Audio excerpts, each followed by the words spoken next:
I'm basically there to make money. I cannot and do not look at the social consequences of what I do. These are the words of George Soros, uttered in 1998. This stark admission offers a chilling glimpse into the mind of a man who has amassed billions not just through shrewd investments, but through a complex web of political maneuvering and social engineering. Soros, through his Open Society foundations, has become synonymous with a new breed of power broker, one who uses philanthropy as a weapon to shape the world in his image. This is not just about charity, it's about control. Soros's critics argued that his billions are not simply benevolent gifts, but carefully calculated investments designed to yield political and social returns. They point to his vast network of NGOs, media outlets, and political action committees, all funded by OSF, as evidence of a man determined to impose his will on a global scale. This essay will delve into the murky world of Soros's operations, examining the mechanisms he uses to funnel money, the impact of his funding on elections and public opinion, and the unsettling implications of his unchecked influence. We will explore why, despite mounting evidence of his meddling, Soros continues to operate with seeming impunity. The picture that emerges is one of a system rigged to benefit the elite, where accountability is a foreign concept and democracy itself is under threat. The Open Society Foundations, established in 1979, presents itself as a champion of democracy, human rights, and social justice. It boasts a global reach, operating in over 120 countries and distributing over $32 billion to date. On the surface, its mission statement is laudable, echoing the aspirations of countless well-meaning individuals and organizations. However, scratch beneath the surface and a far more complex and troubling picture emerges. OSF's legal structure is key to understanding its modus operandi.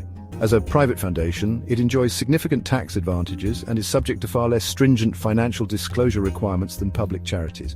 This lack of transparency allows OSF to operate with a degree of secrecy that would be unthinkable for a government agency or a publicly traded company.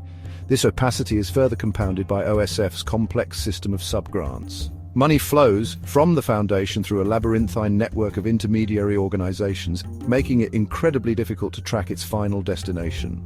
This lack of transparency raises serious concerns about accountability. It allows OSF to exert influence behind the scenes, funding organizations and initiatives that align with its agenda while maintaining a veneer of distance and deniability. Despite the inherent opacity of OSF's operations, leaks and investigations have provided glimpses into the true nature of its funding. In 2016, the DC Leaks website published over 2,500 internal OSF documents, exposing a pattern of politically motivated grants and a clear agenda to shape media narratives.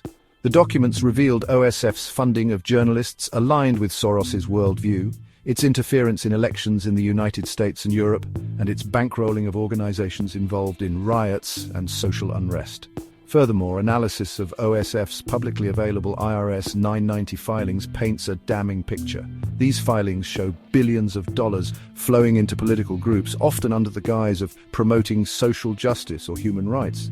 For example, in the 2020 US elections, OSF poured over $220 million into racial justice organizations and voter mobilization efforts, the vast majority of which were aligned with the Democratic Party.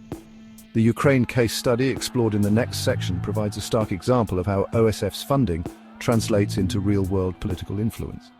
The pattern is clear. OSF acts as a conduit, channeling vast sums of money to advance Soros's ideological agenda and reshape societies in his image.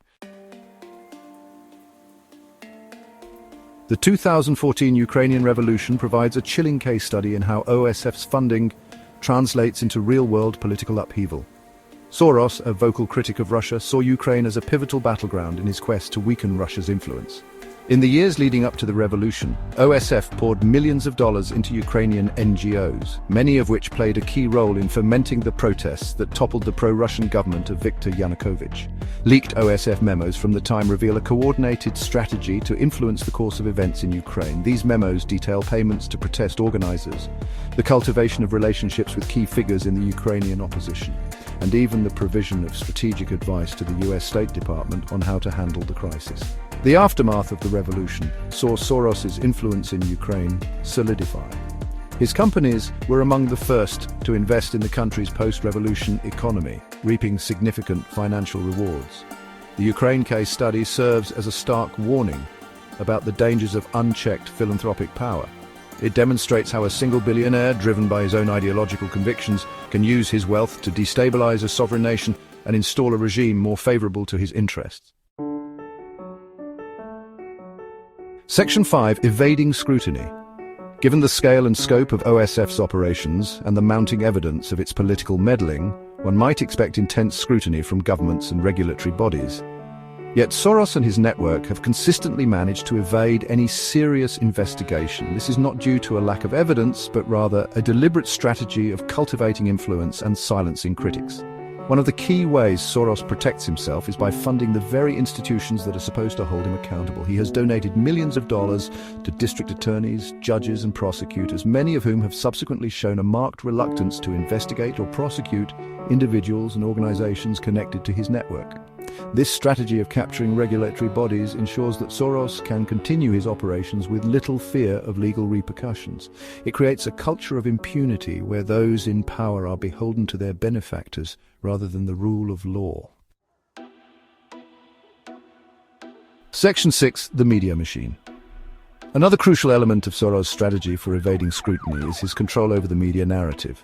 OSF has poured millions of dollars into journalism initiatives and media organizations, effectively buying influence and shaping the way his activities are portrayed. This funding often comes with strings attached, ensuring favorable coverage of Soros and his causes, while critics are routinely dismissed as conspiracy theorists or right-wing extremists.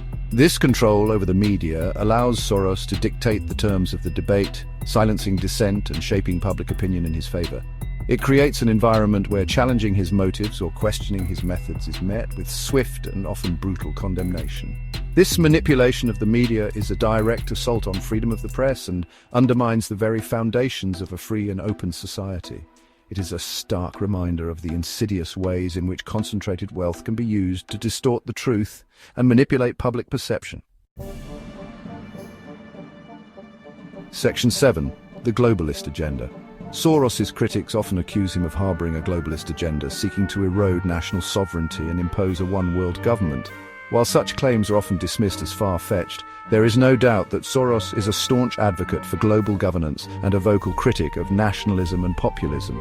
His support for open borders, his funding of organizations that advocate for global wealth redistribution, and his close ties to institutions like the World Economic Forum all point to a worldview that prioritizes global interests over national ones. Whether one agrees with Soros's vision or not, there is no denying that his vast wealth and influence give him an outsized ability to shape the global agenda. This concentration of power in the hands of a single individual, unaccountable to any electorate and driven by his own ideological convictions, is a deeply unsettling prospect. Section 8. A blueprint for control. The tactics employed by George Soros and the Open Society Foundations represent a blueprint for how elites can use philanthropy as a weapon to exert control over societies. By exploiting legal loopholes, manipulating media narratives, and capturing regulatory bodies, Soros has created a system where he can operate with impunity, advancing his own interests at the expense of democratic values and the public good. This model of elite control is not limited to Soros. It is being replicated by other billionaires and powerful interests around the world, who have realized that philanthropy offers a powerful tool to shape the world in their image. This trend towards elite philanthropy poses a grave threat to democracy and the very notion of a free and open society. It undermines accountability, erodes trust in institutions, and concentrates power in the hands of a select few. It is imperative that we recognize the dangers of this unchecked influence and take steps to ensure that philanthropy serves the public good, not the narrow interests of the elite. Section 9. The future of influence. The transition of leadership at OSF from George Soros to his son Alex in June 2023 raises questions about the future direction of the organization. Will Alex Soros continue his father's legacy, or will he chart a new course? Early indications suggest that Alex, while sharing his father's progressive values, is even more politically active and may be even more willing to use OSF's resources to advance his agenda.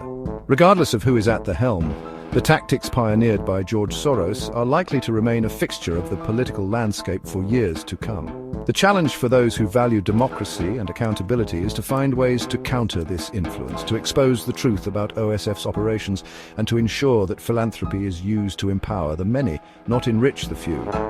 The future of our democracies may depend on it.